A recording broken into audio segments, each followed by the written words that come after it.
আসসালামু আলাইকুম। Fair study গ্রুপে আপনাদের সকলকে স্বাগতম। এই গ্রুপে আমরা বিসিএস এবং ব্যাংকের অত্যন্ত গুরুত্বপূর্ণ টপিকগুলো নিয়ে সবসময় আলোচনা করে থাকি। আর আপনারা যারা আপনাদের এই 47তম বিসিএসের প্রিলির প্রস্তুতিটাকে আরও প্রখর করতে চান, তাদের জন্য পরীক্ষার ব্যবস্থা করা হয়েছে। 20টি পরীক্ষার মূল্য মাত্র 100 টাকা নেওয়া হবে। আর এখন আপনাদেরকে ভর্তির নিয়মটা, পরীক্ষা দেওয়ার জন্য যে ভর্তি হবেন সে ভর্তির নিয়মটা জানিয়ে দেওয়া হচ্ছে। সর্বপ্রথম আপনি ফেসবুকে গিয়ে BCS and bank jobs fair study এই ফেসবুক পেজে গিয়ে ইনবক্স করবেন, অর্থাৎ মেসেজ দিবেন আপনি পরীক্ষা দিতে চাচ্ছেন। তখন ফিরতি মেসেজে আপনাকে বিকাশ নাম্বারটা দিয়ে দেওয়া হবে। তারপর আপনি বিকাশ নাম্বারে 100 টাকা পাঠিয়ে সেটা আবার স্ক্রিনশট নিয়ে আবার মেসেজ দিবেন সেই একই গ্রুপে, BCS and bank jobs fair study. তখন ফিরতি এসএমএসে আপনাকে, ফিরতি মেসেজে আপনাকে এক্সাম গ্রুপের লিংক পাঠিয়ে দেওয়া হবে। তাই যারা যারা পরীক্ষা দিতে চান তারা খুব শীঘ্রই যোগাযোগ করুন সেই গ্রুপে। ধন্যবাদ আপনাদের সকলকে। আর আপনারা এখন স্ক্রিনে এই 20টি পরীক্ষার রুটিন তো দেখতেই পাচ্ছেন। এই অনুসারে পরীক্ষা হবে। 15ই ফেব্রুয়ারি থেকে পরীক্ষা শুরু হবে। তাই দ্রুত সেই এক্সাম গ্রুপে ভর্তি হয়ে যান। ধন্যবাদ আপনাদের সকলকে। আর অবশ্যই আমাদের এই ইউটিউব চ্যানেলটাকে সাবস্ক্রাইব করে দিবেন। ধন্যবাদ আপনাদের সকলকে। আজকে আমরা 47তম বিসিএসের প্রিলিমিনারি এর প্রস্তুতির 10ম লেকচার নিয়ে আলোচনা করব। এই 10ম লেকচারে আমরা ভাষা আন্দোলন ও মুক্তিযুদ্ধ ভিত্তিক সাহিত্যকর্মগুলো নিয়ে আলোচনা করব। আর 9ম লেকচারে আমরা ভাষা সাহিত্যিকদের ছদ্মনাম এবং সেই সাথে সংবাদপত্র নিয়ে আলোচনা করেছিলাম, সেটাও আজকের এই লেকচারের সাথে অ্যাড করে দেওয়া হবে। আপনারা যারা ওই লেকচারটা মিস করেছেন, এই লেকচার থেকেও তারা পড়ে ফেলতে পারবেন। আর অবশ্যই আমাদের এই চ্যানেলটির সাথে থাকার জন্য আমাদের এই চ্যানেলটিকে সাবস্ক্রাইব করে দেবেন। ধন্যবাদ আপনাদের সকলকে। ভাষা আন্দোলন ও মুক্তিযুদ্ধ ভিত্তিক সাহিত্যকর্ম। 1 নম্বর, কি চাহ শঙ্খচিল মুক্তিযুদ্ধ ভিত্তিক নাটকটি কে লিখেছেন? মমতাজ উদ্দিন আহমেদ। বকুলপুরের স্বাধীনতা মুক্তিযুদ্ধ ভিত্তিক নাটকটি কে লিখেছেন? এটাও লিখেছেন মমতাজ উদ্দিন আহমেদ। তাহলে মমতাজ উদ্দিন আহমেদের গুরুত্বপূর্ণ দুটি মুক্তিযুদ্ধ ভিত্তিক নাটক হচ্ছে কি চাহ শঙ্খচিল আর বকুলপুরের স্বাধীনতা। তারপর 3 নম্বর কোশ্চেনে, পায়ের আওয়াজ পাওয়া যায় নাটকের পটভূমি কি? পটভূমি হচ্ছে মুক্তিযুদ্ধ। নরকে লাল গোলাপ মুক্তিযুদ্ধ ভিত্তিক এ নাটকটি কে লিখেছেন? আলাউদ্দিন আল আজাদ। আগুনের পরশমণি উপন্যাসের উপজীব্য বিষয় কি? এটার উপজীব্য বিষয় হচ্ছে মুক্তিযুদ্ধ। এটা লিখেছেন হুমায়ুন আহমেদ। ফেরারি সূর্য উপন্যাসের লেখক কে? লেখক হচ্ছে রাবেয়া খাতুন। রাইফেল রোটি আওরাত উপন্যাসের লেখক কে? মুক্তিযুদ্ধ ভিত্তিক উপন্যাস এটি, লেখক হচ্ছেন আনোয়ার পাশা। হাঙর নদী গ্রেনেড উপন্যাসের রচয়িতা কে? সেলিনা হোসেন। এটা দিয়ে সিনেমাও হয়েছিল, এই হাঙর নদী গ্রেনেড এটা দিয়ে। বিধ্বস্ত রোদের ঢেউ মুক্তিযুদ্ধ ভিত্তিক উপন্যাসটি কে লিখেছেন? Sardar Jainuddin. A Golden Age উপন্যাসের লেখক কে? Tahmima Anam. A Golden Age এটা মুক্তিযুদ্ধ ভিত্তিক উপন্যাস, এটা লিখেছেন তাহমিমা আনাম। আমার বন্ধু রাশেদ বইটির লেখক কে? লেখক হচ্ছেন মোর্শেদুল আলম। এটা দিয়েও বাংলা সিনেমা হয়েছিল, চলচ্চিত্র। দুই সৈনিক উপন্যাসের লেখক কে? লেখক হচ্ছেন Shawkat Osman. The Liberation of Bangladesh গ্রন্থের লেখক কে? Major General Sukhwant Singh. একটি কালো মেয়ের কথা মুক্তিযুদ্ধ ভিত্তিক উপন্যাসটি কে লিখেছেন? তারাশঙ্কর বন্দ্যোপাধ্যায়।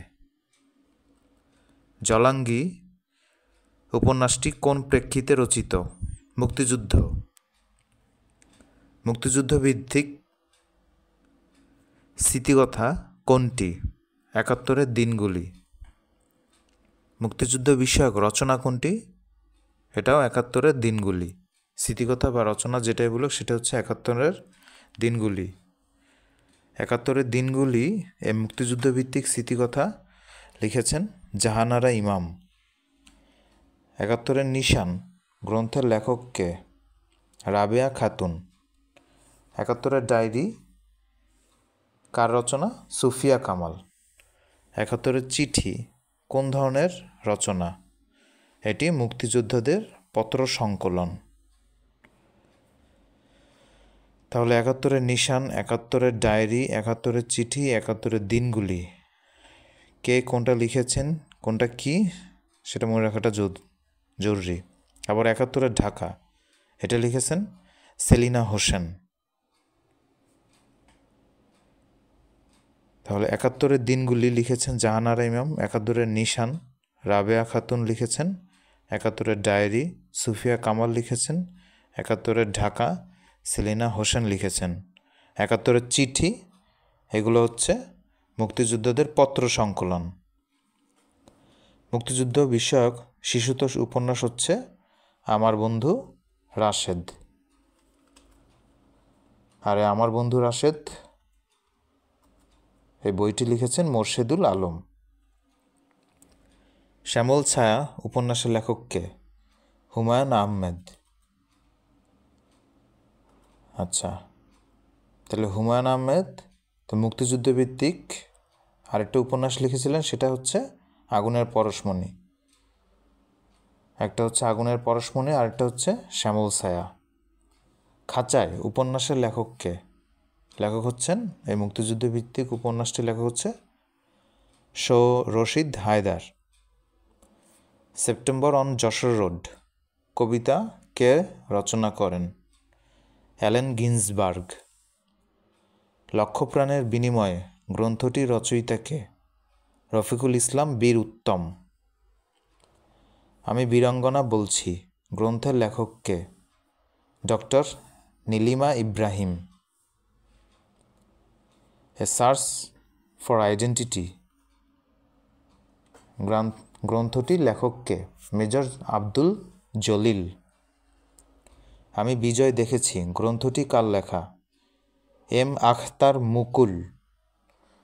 21শে ফেব্রুয়ারি প্রথম সংকলনের সম্পাদক কে? হাসান হাফিজুর রহমান। কাঁদতে আসিনি ফাঁসির দাবি নিয়ে এসেছি কবিতার লেখক কে? মাহবুবুল আলম চৌধুরী। ভাষা আন্দোলনের উপর রচিত প্রথম কবিতা কোনটি? কাঁদতে আসিনি ফাঁসির দাবি নিয়ে এসেছি। এটা খুবই গুরুত্বপূর্ণ যে ভাষা আন্দোলনের উপর রচিত প্রথম কবিতা হচ্ছে কাঁদতে আসিনি ফাঁসির দাবি নিয়ে এসেছি, এবং এটা লিখেছেন হচ্ছে মাহবুবুল আলম চৌধুরী। আর 21শে ফেব্রুয়ারির প্রথম সংকলনের সম্পাদক হচ্ছে হাসান হাফিজুর রহমান। আমার ভাইয়ের রক্তে রাঙানো 21শে ফেব্রুয়ারি গানের গীতিকার কে? আব্দুল গাফফার চৌধুরী। 21-এর গল্পের লেখক কে? জহির রায়ান। স্মৃতিস্তম্ভ কবিতার লেখক কে? আলাউদ্দিন আল আজাদ। তাহলে আমার ভাইয়ের রক্তে রাঙানো 21শে ফেব্রুয়ারি গানের গীতিকার কে? আব্দুল গাফফার চৌধুরী। এটা কিন্তু অনেকবার অনেক পরীক্ষাতে আসছিল।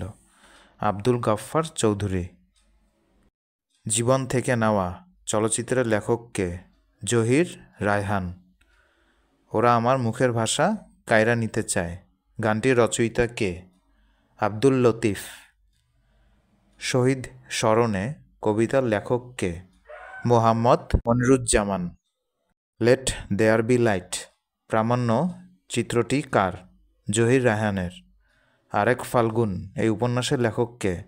এটা হচ্ছেন জহির রায়হান। ভাষা আন্দোলনের উপর রচিত প্রথম উপন্যাস কোনটি? আরেক ফাল্গুন। আরেক ফাল্গুন উপন্যাসের পটভূমি কি? এটা পটভূমি হচ্ছে ভাষা আন্দোলন। নিরন্তন ঘণ্টাধ্বনি উপন্যাসের লেখক কে? সেলিনা হোসেন। ঠিক আছে, এটা ভাষা আন্দোলন ভিত্তিক উপন্যাস এই নিরন্তন ঘণ্টাধ্বনি। কবর নাটকের রচয়িতা কে? রচয়িতা হচ্ছেন মুনির চৌধুরী। কবর নাটকটি কোন পটভূমিতে লেখা? ভাষা আন্দোলনের পটভূমিতে লেখা। অবশ্যই এই লেকচারটি ভালোভাবে কয়েকবার পড়ে ফেলবেন এবং অবশ্যই আমাদের এই চ্যানেলটির সাথে থাকার জন্য আমাদের এই চ্যানেলটিকে সাবস্ক্রাইব করে দিবেন। ধন্যবাদ আমাদের সকলকে। আর এখন লেকচার 9 এখানে অ্যাড করে দেয়া হলো। যারা লেকচার 9টা পড়েননি তারা ভালোভাবে পড়ে ফেলবেন এখান থেকে। ধন্যবাদ আপনাদের সকলকে। প্রকৃত নাম, ছদ্মনাম: বিমল কুমার ঘোষ, তার ছদ্মনাম হচ্ছে মৌমাছি। সুনীল গঙ্গোপাধ্যায়, তার ছদ্মনাম হচ্ছে নীল লোহিত। সমরেশ বসু, তার ছদ্মনাম হচ্ছে কালকুট। তারাশঙ্কর বন্দ্যোপাধ্যায়, তার ছদ্মনাম হচ্ছে হাবু শর্মা। রাজশেখর বসু, তার ছদ্মনাম হচ্ছে পরশুরাম। সত্যেন্দ্রনাথ দত্ত, তার ছদ্মনাম হচ্ছে নবকুমার। আর একটা আছে, সেটা হলো কবিরত্ন। সতীনাথ ভাদুরী, তার ছদ্মনাম হচ্ছে চিত্রগুপ্ত। বলয়চাঁদ মুখোপাধ্যায়, তার ছদ্মনাম হচ্ছে বনফুল। প্যারীচাঁদ মিত্রের ছদ্মনাম হচ্ছে টেকচাঁদ ঠাকুর।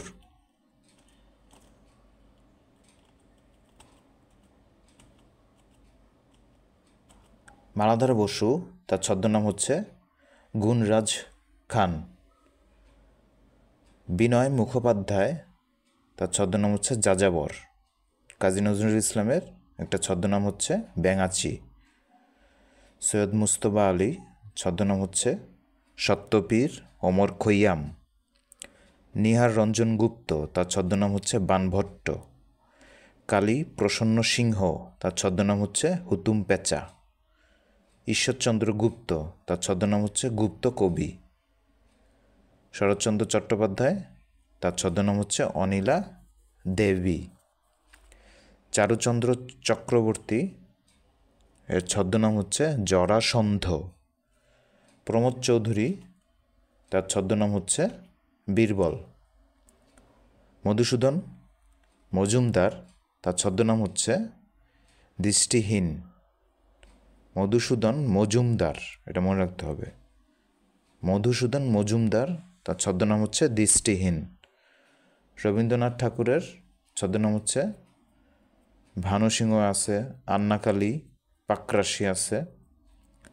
বঙ্কিমচন্দ্র চট্টোপাধ্যায়ের ছদ্মনাম হচ্ছে কমলাকান্ত। মোহিতলাল মজুমদারের ছদ্মনাম হচ্ছে সত্যসুন্দর দাস। মোহিতলাল মজুমদার অর্থাৎ সত্যসুন্দর দাস, এটা হচ্ছে তার ছদ্মনাম। শক্তি চট্টোপাধ্যায়, তার ছদ্মনাম হচ্ছে অভিনব গুপ্ত। মণিশঙ্কর মুখোপাধ্যায়, তার ছদ্মনাম হচ্ছে শঙ্কর। ভবানী মুখোপাধ্যায়, তার ছদ্মনাম হচ্ছে গগন হরকরা। ভবানী মুখোপাধ্যায়, তার ছদ্মনাম হচ্ছে গগন হরকরা। নিহার রঞ্জন গুপ্ত, তার ছদ্মনাম হচ্ছে বানভট্ট। সমরেশ বসু, তার ছদ্মনাম হচ্ছে ভ্রমর। সমরেশ বসু, তার ছদ্মনাম হচ্ছে ভ্রমর। এ সবগুলোই কোনো না কোনো পরীক্ষাতে কিন্তু আসছিল, ব্যাংকের পরীক্ষায় অথবা বিসিএসের পরীক্ষায় অথবা প্রাথমিকের পরীক্ষাতে এগুলো আসছিল। ঠিক আছে, তাই ভালোভাবে পড়তে হবে। আনন্দ বাগচি, তার ছদ্মনাম হচ্ছে হর্ষবর্ধন। প্রভাত কুমার মুখোপাধ্যায়, তার ছদ্মনাম হচ্ছে মুসাফির। বিমল মিত্র, তার ছদ্মনাম হচ্ছে জাবালি। অন্নদা শঙ্কর রায়, তার ছদ্মনাম হচ্ছে সুচরিতা। অন্নদা শঙ্কর রায়, তার ছদ্মনাম হচ্ছে সুচরিতা। অমৃতলাল বসু, তার ছদ্মনাম হচ্ছে ভারু দত্ত। অমৃতলাল বসু, তার ছদ্মনাম হচ্ছে ভারু দত্ত। শরৎচন্দ্র চট্টোপাধ্যায়, তার ছদ্মনাম হচ্ছে অনুপমা। শরৎচন্দ্র চট্টোপাধ্যায়, তার ছদ্মনাম হচ্ছে অনুপমা। গোপাল হালদার, তার ছদ্মনাম হচ্ছে প্রফুল্ল হালদার। প্রমথনাথ বিশি, তার ছদ্মনাম হচ্ছে বিষ্ণু শর্মা। প্রমথনাথ বিশি, তার ছদ্মনাম হচ্ছে বিষ্ণু শর্মা। শ্যামল মুখোপাধ্যায়, তার ছদ্মনাম হচ্ছে বলরাম। শ্যামল মুখোপাধ্যায়, তার ছদ্মনাম হচ্ছে বলরাম। রবীন্দ্রনাথ ঠাকুরের একটি ছদ্মনাম হচ্ছে দিকশূন্য ভট্টাচার্য। রবীন্দ্রনাথ ঠাকুরের একটা ছদ্মনাম হচ্ছে দিকশূন্য ভট্টাচার্য। শামসুর রহমানের ছদ্মনাম হচ্ছে চক্ষুষ্যান। শামসুর রহমানের ছদ্মনামটা কি? চক্ষুষ্যান। বঙ্কিমচন্দ্র চট্টোপাধ্যায়ের ছদ্মনাম হচ্ছে হরিদাস বৈরাগী। বঙ্কিমচন্দ্র চট্টোপাধ্যায়ের ছদ্মনাম হচ্ছে হরিদাস বৈরাগী। তারাপদ রায় তার ছদ্মনাম হচ্ছে গ্রন্থকীট। তারাপদ রায় তার ছদ্মনাম হচ্ছে গ্রন্থকীট। সুনীন্দ্রনাথ দত্ত তার ছদ্মনাম হচ্ছে বিশ্বকর্মা। সুনীন্দ্রনাথ দত্ত তার ছদ্মনাম হচ্ছে বিশ্বকর্মা।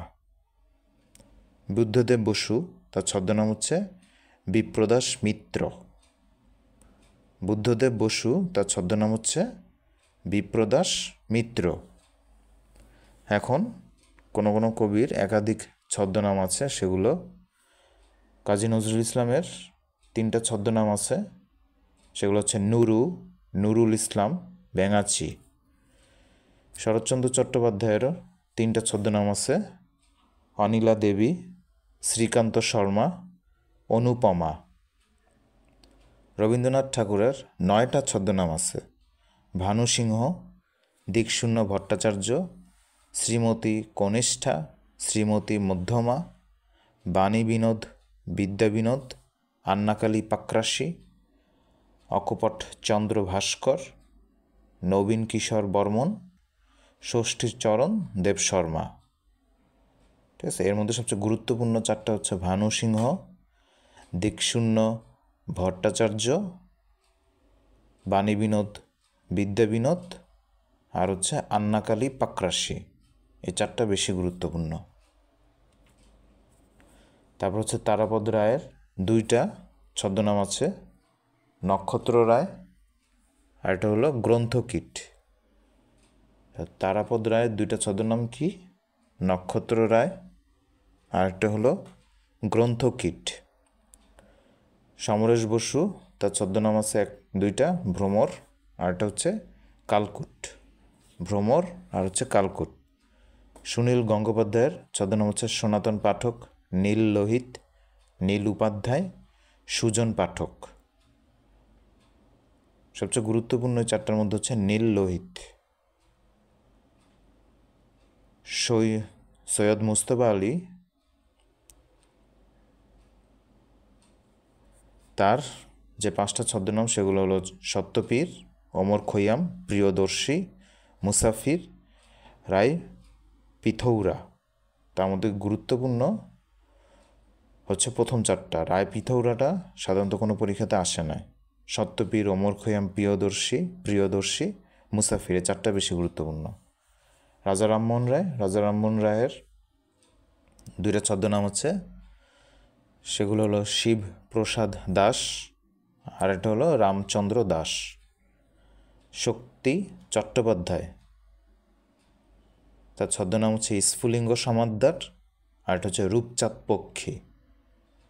শক্তি চট্টোপাধ্যায়ের 2টা ছদ্মনাম হচ্ছে স্ফুলিঙ্গ সমাদ্দার, আর এটা হচ্ছে রূপচাঁদ পক্ষী। নিখিল সরকার তারও 2টা ছদ্মনাম আছে, শ্রীপান্থ, আর এটা হলো দৌবারিক। শ্রীপান্থ, দৌবারিক, এই 2টা ছদ্মনাম হচ্ছে কার? নিখিল সরকারের। মাইকেল মধুসূদন দত্তের 2টা ছদ্মনাম হচ্ছে এ নেটিভ, আর এটা হচ্ছে Timothy পেনপয়েম। A native, Timothy পেনপয়েম। Balaichand মুখোপাধ্যায়ের ছদ্মনাম হচ্ছে বনফুল, লীলাবান। ঈশ্বরচন্দ্র গুপ্ত তার ছদ্মনাম হচ্ছে ভ্রমণকারী বন্ধু, আর এটা হচ্ছে গুপ্ত কবি। ঈশ্বরচন্দ্র গুপ্তের 2টা ছদ্মনাম হচ্ছে ভ্রমণকারী বন্ধু, আর এটা হচ্ছে গুপ্ত কবি। এখন বাংলা সংবাদপত্র, প্রথমে হলো দিগদর্শন। এটা অনেকবার অনেক পরীক্ষাতে আসছে। দিগদর্শনকে লিখেছেন জন ক্লার্ক মার্শম্যান। ঠিক আছে, এটা এত বেশি গুরুত্বপূর্ণ কারণ হচ্ছে বঙ্গভূমিতে বাংলা ভাষায় প্রকাশিত প্রথম সাময়িক পত্রিকা ছিল এটা। আর দিগদর্শন কোন ধরনের পত্রিকা ছিল? এটা কি মাসিক, সাপ্তাহিক, দৈনিক, পাক্ষিক, কীরকম? এটা ছিল মাসিক পত্রিকা। তাই দিগদর্শন জন ক্লার্ক মার্শম্যান মাসিক পত্রিকা, এবং এটা বাংলা ভাষায় প্রকাশিত প্রথম সাময়িক পত্রিকা। তারপর হচ্ছে বাঙ্গাল গ্যাজেট, এটা লিখেছেন গঙ্গা কিশোর ভট্টাচার্য। এটা ছিল সাপ্তাহিক পত্রিকা, কিন্তু এই পত্রিকার কোনো কপি পাওয়া যায় না। তবে এটা হচ্ছে কোনো বাঙালি সম্পাদক দ্বারা পরিচালিত প্রথম সংবাদপত্র, এই বাঙ্গাল গ্যাজেট। তারপর হচ্ছে সমাচার দর্পণ। সমাচার দর্পণও দিগদর্শনের মতো লিখেছেন জন ক্লার্ক মার্শম্যান। এর সম্পাদক হচ্ছে জন ক্লার্ক মার্শম্যান। এটা সাপ্তাহিক পত্রিকা ছিল। এটি বাংলা ভাষায় প্রথম সাপ্তাহিক সংবাদপত্র। সমাচার চন্দ্রিকা, এর সম্পাদক হচ্ছেন ভবানী চরণ বন্দ্যোপাধ্যায়। এটা একটা সাপ্তাহিক পত্রিকা। এই পত্রিকাটা প্রকাশের পর থেকে 25 বছর পর্যন্ত এই পত্রিকাটা টিকে ছিল। তথ্যবোধিনী, এই পত্রিকাটা সম্পাদক ছিলেন অক্ষয় কুমার দত্ত।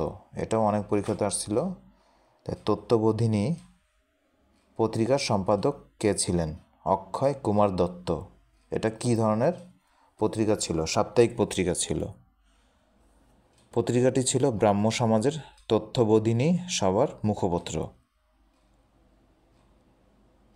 রংপুর বার্তাবহ, এটা অনেক গুরুত্বপূর্ণ।